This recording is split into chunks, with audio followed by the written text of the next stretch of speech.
O iyong ibang fans, tiwala, trusted each other sila at sana maintindihan niyo si Paulo ngayon kasi para sa kinabukasan nila yan, nag-iipon yan. Alam nyo, mahal magpakasal. So next year, tiwala lang po sa lahat para sa kanila. So yes, tama po kayo, Ginang Emmy Akar. Dapat po magtiwala ang mga fans kay Kim and Paolo Avellino at sa kung ano po ang plano nilang dalawa sa kanilang relationship. Since nakikita natin kay Kim and Paolo Avellino, yung tinatawag na sincerity and syempre genuinity mga ka-Kim Pao, na talaga naman pong masasabi natin na very pure ang pagmamahala nilang dalawa. Kasi hindi naman natin makikita na ganyan po sila ka-sweet sa isa't isa kahit na off-cam, di po ba? So dun pa lang dapat tayong magtiwala sa kung anong meron po kay Kim and Paolo. Pero kung magbabase lang po tayo mga ka-Kim Pao ay sa mga nakikita natin na action dahil sa naimbitahan nga po sa piyesta no ng isang baryo or isang nayo na yan, doon lang tayo magbabase. 'Di ba mga Kim Pao? Parang nakakasad. Parang wala tayong tiwala kay Kim and Paolo. Pero syempre, hindi naman natin sila masisisi. Kaya kung ano man po ang desisyon nila, so be it. Hayaan natin sila mga Kim Pao at igalang na lang natin. Okay? Samantalang next comment naman mula po kay Ginang Virgie Gatchalian. Sabi niya, sana Ders, kung bumitaw man, irespeto na lang naging desisyon. Like me, since what's Secretary Kim to the alibi, Kim Pao ako. So hindi ako new Kim Pao supporter. Dumating na lang siguro yung kahit alam ko artista need magpasay at dami na red flag sa akin. Mula pa sa movie nila na nakita ko, video, nakaakbay si Paolo kay Gretchen Pulido, while Kim was just walking beside him. For me, red flag. But sa iba ay hindi. I have given big support to Kim Pao. Gaya nung lumuwas ako from Mindoro to Manila, mapanood lang first movie nila, marami akong inilibre just to give support sa Kim Pao. Yung age ko hindi na kaya ng puso ko yung galawan ni Paulo. Kahit pa alam kong he is paid at need niya gawin lahat pasayahin ang mga babae at audience. Hindi natin alam totoong nararamdaman ni Kim dahil magaling siya magkuble. Tunay na nararamdaman. The purpose of this comment ay yung sana wag mag-comment na makaka-offend sa commentors at followers mo. Who knows if I could see Paulo is true with Kim. Support ko ulit siya. Maraming salamat po sa komento. Ginang Virgie Gatchalian. Ginagalang naman po namin or ginagalang naman po natin yung inyo pong desisyon kung isantabi nyo muna si Paolo Avellino dahil syempre mga ka-Kim Pao natatakot lang po siguro si Ma'am Virgie Gatchalian na muli pong masaktan si Chinita Princess. So parang hinahanda niya na po yung kanyang puso at yung kanyang sarili. Kasi love na love niya nga naman po si Chinita Princess kaya iniingatan at pinoprotektahan niya po si Kim at syempre yung kanyang nararamdaman. Kaya no bashing for Virgie Gatchalian. Igalang na lang po natin yung desisyon niya. And syempre, andyan naman po yan lagi nakikinig at nakasuporta pa din kay Kim, ganun din kay Paolo Avellino. So maraming salamat sa komento, Ginang Virgie. God bless po sa inyo and pag-iingat kayo palagi. So ito na nga, pag-usapan na natin mga ka-Kim Pao ang mga topic po na nakalap natin sa araw na to ng Lunes. At unahin na nga natin pag-usapan itong trending in the Philippines. Walang iba kundi po ang hashtag Kim Pao trending. Trending din ang Kim Chu Estela. Trending na trending ang The Alibi. 5 days till The Alibi finale.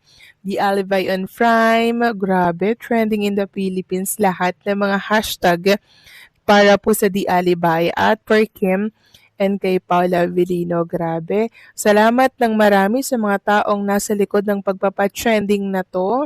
Sana po hindi kayo sumuko sa pagsuporta at sa pagmamahal kay Kim and syempre kay Paolo Avellino. Samantalang next topic naman tayo, pag-usapan natin mga ka-Kim Pao, itong mga video at picture po na naglabasan sa mundo ng social media, video at picture ni Kim and Paolo Avellino na kung saan ay kinatutuwa ngayon at kinakikilig po ng lahat.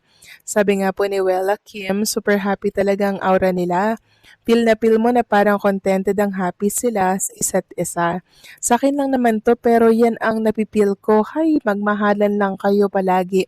Wish ko sana forever kayong happy together. Para sa akin mga kakimpaw, nakikita ko po si Kim and Paula Avellino na sila na po talaga base yan sa kinikilos po nila together. 'Di ba? Doon lang tayo mag-focus sa mga good vibes, sa mga nakaka-happy po na moments, nang sa ganun ay hindi po tayo paka-stress at maapektuhan. Okay? Samantalang pag-usapan naman natin mga kakimpaw, ang tungkol nga po dito sa pagpigil at pagharang kay Chinita Princess na makasal or matali kay Paolo Abilino. Grabe sila, no? Bagkus pinubugaw po si Chinita Princess sa ibang lalaki. Kay Attorney Oliver na lang daw si Kim Chu. Sabi kasi dito sa isang post, dito po sa Facebook, sayang ka Kim, mas mabuti pa kung si Attorney Oliver ang pinatulan mo. Sigurado maganda ang buhay mo sa kanya. Kung totoo ang mga usap-usapan sa social media at kay Audrey Diaz na nakipag-live-in ka kay Paulo, baka dyan ka talaga magsisi ng sobra. Akala ko ba matuto ka na sa mga pinagdaanan mo na past relationship mo. Tapos kay Paulo ka pa nakipag-live-in. Sa dami ng lalaki dyan na may gusto sa'yo. Grabe naman, panghimasukan yung desisyon ni Chinita Princess kung may katotohanan man nga po.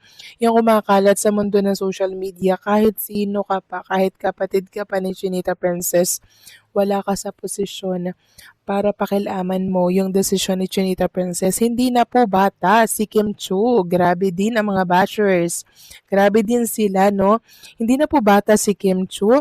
Katunayan po niyan, malapit na po yan siya. Ilang taon na lang, magpo-40 na yan. Ganon din si Paula Abilino. Kaya bakit kung makapakialam naman yung iba, parang teenager naman si Kim and Paulo Avellino. Tsaka anong masama kay Paula Avellino? 'Di ba? Nakikita naman natin na very pure at genuine yung pinapakitang pagmamahal ni Paulo kay Chinita Princess. 'Di ba? Ano bang mali kay Paulo? Bakit ayaw na ayaw ng iba kay Paulo Avellino? So parang tinututulan po nila mga kakimpaw yung desisyon ni Chinita Princess. Marami talagang nakakaramdam niyan. Kim Chu at Paulo Avellino. Halatang may espesyal na koneksyon sa isa't isa, lalo na kapag magkasama sila sa projects at public appearances. Kung pagbabasehan ng body language, mga tinginan, at kung paano sila mag-usap, ramdam ng fans na hindi pilit ang closeness nila. Natural ang galaw, may respeto, at may lambing na hindi mo basta-basta makikita sa mga ordinaryong magkatrabaho lang. Yung mga simpleng kilos, pag-aalalay, pagngiti, at paraan ng pagsuporta sa isa't isa, doon mas lalong kinikilig ang mga tao. Bilang mga artista, posible ring malalim lang talaga ang kanilang professional chemistry.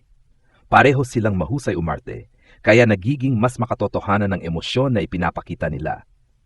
Pero hindi rin maikakaila na may mga pagkakataong lumalagpas na sa acting ang dating, kaya natural lang na isipin ng fans na may namumuong tunay na damdamin. Maganda rin na kahit may ingay at intriga, pareho silang maingat at tahimik na nagpapakita ng maturity. Kung meron man wala, malinaw na may respeto, tiwala, at malasakit sila sa isa't isa, at minsan, sapat na yon para masabi ng mga tao na may something. Sa huli, ang mahalaga ay masaya sila at maayos ang samahan. Kung mauuwi man sa pag-ibig o manatiling magandang partnership, suportado pa rin ng fans, basta totoo at walang nasasaktan. Sa balitang Kim Chu at Paulo Avellino, halatang nagmamahalan, masasabi ko na natural lang itong pag-usapan at paniwalaan ng maraming fans, lalo na't malinaw ang chemistry nila on-screen at off-screen. Una, may basehan ng reaksyon ng publiko. Hindi lang ito basta chismis. Nakikita ng mga tao ang pagiging komportable nila sa isa't isa, ang mutual na respeto at ang suporta na hindi pilit. Sa industriya kung saan sanay ang lahat sa scripted moments, ramdam ng fans kapag totoo ang koneksyon. Ikalawa, maingat at disente ang kilos nila. Wala kang makikitang pa-showbiz o pa-viral na galawan. Kung may namuong damdamin man, malinaw na pinipili nilang panatilihin itong pribado. Ito ang mas hinahangaan ng marami, yung hindi ginagawang puhunan ang personal na emosyon para sa publicity. Ikatlo, mahalagang tandaan na hindi rin dapat pangunahan ang kanilang kwento. Bilang profesional, posible ring malalim lang talaga ang kanilang partnership at pagkakaibigan. Minsan, ang respeto at magandang samahan ay napagkakamalang romantikong relasyon. lalo na kapag parehong mahusay umarte at magdala ng emosyon. Sa kabuuan, positibo ang dating ng balitang ito. Nagmumula ito sa kilig, suporta at paghanga ng fans, hindi sa intriga o paninira. Hanggat walang kumpirmasyon mula sa kanila, pinakamagandang gawin ay enjoy ang projects nila at igalang ang kanilang personal na espasyo. Kung totoo man o hindi, malinaw na may nabuo silang koneksyon na tunay na tumatak sa puso ng mga tao. Sa totoo lang, hindi nakakagulat kung bakit mabilis kumalat at pinag-usapan ang balitang ito. Mula pa nung una silang nagsama sa proyekto, kapansin-pansin na agad ang kakaibang chemistry nila. Hindi lang yung tipong pang on-screen lang, kundi yung may lalim at emosyon na ramdam kahit sa mga simpleng eksena o interviews. Maraming fans ang nagsasabing may something dahil hindi pilit ang mga kilos nila. Natural, kalmado at may respeto sa isa't isa. Isa sa mga dahilan kung bakit tumitindi ang reaksyon ng publiko ay dahil pareho silang may maturity. Si Kim, na matagal ng hinug ng industriya at maraming pinagdaanan, at si Paulo na kilala sa pagiging pribado at seryoso sa trabaho kapag pinagsama nagiging balanse ang enerhiya nila. Hindi maingay, hindi pa viral, pero ramdam mo ang koneksyon. Minsan, mas malakas pa ang dating ng mga tahimik na kilos kaysa sa malalaking deklarasyon. Maganda rin napansinin na walang bakas ng drama o intriga sa kanilang samahan. Kung may namumuong damdamin man, malinaw na hindi ito minamadali o ginagawang public spectacle. Ito ang dahilan kung bakit mas lalo silang nirerespeto ng fans dahil pinapakita nilang posible pa ring maging totoo at profesional sa gitnang showbiz. Sa kabilang banda, mahalaga ring maging objective. Hindi lahat ng chemistry ay nangangahulugan agad ng romantikong relasyon. Bilang mahusay na aktor, natural na kaya nilang maglabas ng emosyon na napapaniwala ang manonood. Posible ring malalim na friendship at mutual admiration lang ang meron sa ngayon. At kung ganoon man, wala ring mali roon dahil ang ganitong klaseng samahan ay bihira at mahalaga. Sa kabuuan, ang balitang ito ay nagbibigay ng kilig at positibong energy, hindi dahil sa chismis, kundi dahil sa magandang halimbawa ng respeto, suporta at tamang teaming. Kung mauwi man ito sa tunay na pag-iibigan o manatili bilang solid na partnership, malinaw na may special silang koneksyon na minahal at sinuportahan ng marami. Sa huli, ang pinakamahalaga ay ang kanilang kaligayahan at kapayapaan. At bilang fans, ang pinakamagandang gawin ay sumuporta, maghintay, at igalang ang kanilang pribadong desisyon. May ilang pang mahahalagang punto na pwedeng dagdag sa balitang ito tungkol kina Kim Chiu at Paulo Avellino. Una, malaki ang epekto ng fans sa pag-iingay ng balita, pero kapansin-pansin na karamihan sa reaksyon ay positibo at maayos. Hindi ito yung klaseng hype na punong away o paninira, kundi kilig at suporta. Ibig sabihin ang Kim Pao ay unti-unting tinatanggap hindi lang bilang love team, kundi bilang dalawang individual na nagkakaintindihan at nagrerespeto sa isa't isa. Ikalawa, kung pagbabasehan ang takbo ng kanilang mga proyekto, nakikinabang ang parehong panig hindi sa isyung personal, kundi sa kalidad ng trabaho. Mas lumalalim ang eksena, mas tumitibay ang karakter, at mas nagiging invested ang manonood. Dito makikita na kahit anong meron sa pagitan nila, hindi ito nakakasira sa profesionalismo, bagkus ay nakakadagdag pa. Ikatlo, mahalagang banggitin na hindi sila nagmamadali. Sa panahong uso ang hard launch at mabilisang pag-amin, pinipili nilang maging tahimik. Para sa marami, ito ay senyales ng emotional maturity na mas inuuna ang tamang panahon kaysa sa pressure ng publiko. Ikaapat, kung sakaling may tunay na namuong damdamin, maganda ang pundasyon, respeto, pagkakaibigan at parehong direksyon sa career. Hindi ito mukhang impulsive o padalos-dalos, kundi dahan-dahang nabubuo na mas tumatagal at mas totoo. At panghuli, nasa kamay pa rin nila ang huling salita. Anuman ang haka-haka, pinakamahalaga pa rin ang consent at privacy.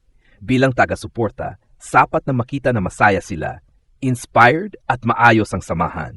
Kung may aminin man sa tamang oras, bonus na lang yon.